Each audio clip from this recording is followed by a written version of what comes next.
அல்ல. நீ அஞ்ச வேண்டாம், பயப்பட வேண்டாம், ஆண்டவரை உயர்த்திடுவார்.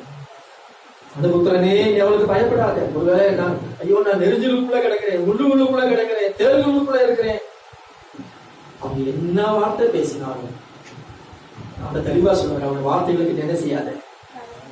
சத்துருக்கள் பாருங்க, வார்த்தைகளை காயப்படுத்தபடி ஒரு பேசி விடுவார். இந்த முள்ளு தைக்கிறது போல, நெருத்தில் முள்ளு தைக்கிறது போல இந்த வார்த்தைகள் நம்முடைய உள்ளத்தை என்ன செய்யும், தைத்து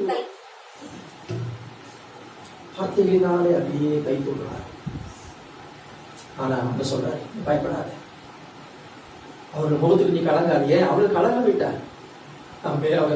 ஒரே ஒரு வார்த்தை அவளுக்கு கலங்க விட்டார். அவள் கலங்க பண்ணிட்டு தான் இருப்பாங்க. நீ பயப்படாத, அமே நான் உன்னோட இருக்கிறேன், நான் உன்னை விட்டு விலகுவது இல்லை. ஆமே ஆமா, நீ முள்ளு தைக்கிறது போல இன்னைக்கு அப்படியே குத்தி குத்தி பேசுவாங்க. அது சொல்ல பயப்படாத, இந்த வார்த்தைகளுக்கு நீ அஞ்சாதப்பா, நாமும் கூட இருக்கிறேன். மனுஷனுடைய நிந்தனைகளுக்கு பயப்படாம இருங்க, ஒரு தூஷணங்களால கலங்காமலும் இருங்க. 51:7 அதற்காக சொல்லுகிறது. நீதியை அறிந்தவர்களே, வேதத்தை இதயத்தில் பதித்திருக்கிற ஜனங்களே, நீதியை அறிந்திருக்கிற 51:7 நீதியை அறிந்தவர்களே, வேதத்தை இதயத்தில் பதித்திருக்கிற ஜனங்களே, எனக்கு செவி கொடுங்கள்.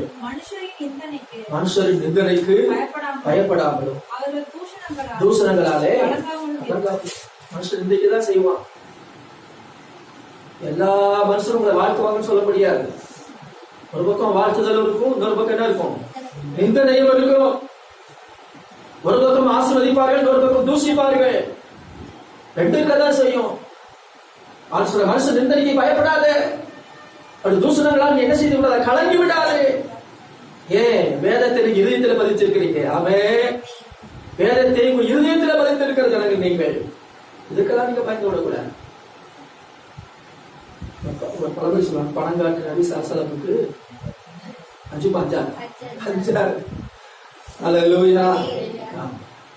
நீதிமான்கள் சிங்கத்தை போல சொல்லுங்க, தைரியமா இருக்கு. அதுக்கும் தைரியமா தான் சொன்னாங்க. அல்லேலூயா, தைரியமா இருக்கிறார்கள். ஆகவேதான் மனுஷன் நிந்தனைக்கு பயப்படாதீங்க, அவங்க தூஷணங்களுக்கு நீங்க கலங்காதுங்க. நான் சொல்றேன், யாருக்கு பயப்படணும், யாருக்கு பயப்படக்கூடாதுன்னு ஆண்டு தெளிவா சொல்றேன். சரீரத்தை மட்டும் கொள்ள வரவங்களுக்கு நீ பயப்படாதவே பயப்பட வேணாங்கிற. இஞ்சி மிஞ்சி எடுத்த போய் சரீரத்தை தான் கொள்ள முடியும், ஆத்மாவை தொட முடியாது. ஆமே, அவங்களால உங்க எதிராளிகளால உங்க ஆத்மாவை தொட முடியாது, சரீரத்தை தான் கொள்ள முடியும். அது சரீரத்தை மாத்திரம் கொள்ள அவங்களுக்கு பயப்படாதீங்க.